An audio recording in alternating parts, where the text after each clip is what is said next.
Kasi ang hirap ipanik dun sa baba. Tinulungan lang ako ng babae.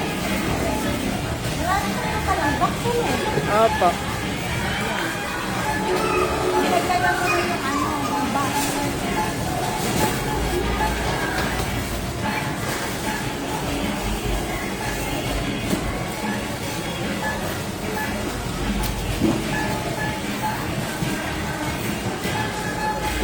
Ano kami?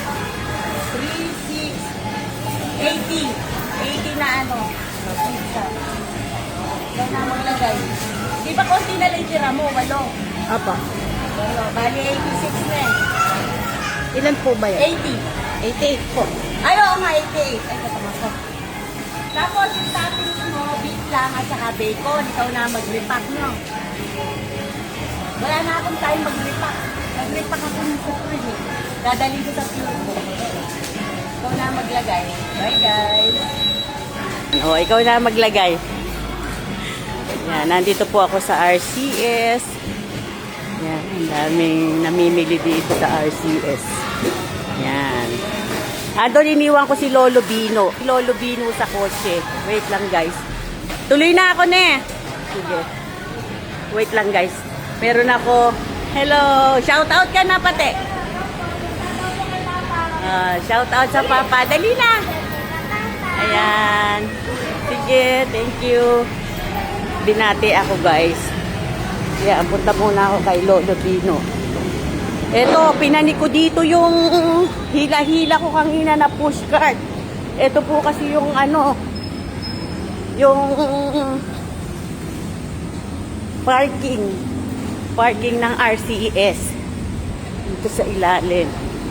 Puntahan ko si Lolo Bino. Punta na kami sa Pure Gold niyan.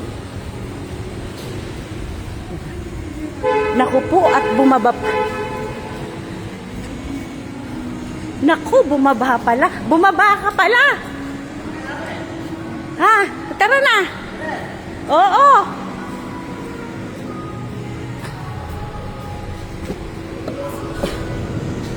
Yun na. Ba't bumaba ka?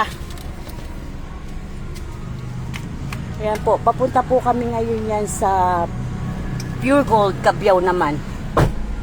Noon ako dito sa RCS dahil si Lolo B ay doon mag-grocery sa Pure Gold, Cabiao. Kasi po ano dito mahirapan si Lolo B. Kasi ayun, ang taas ng pinanik ko. Oh my God. Yun lang, guys. Bye.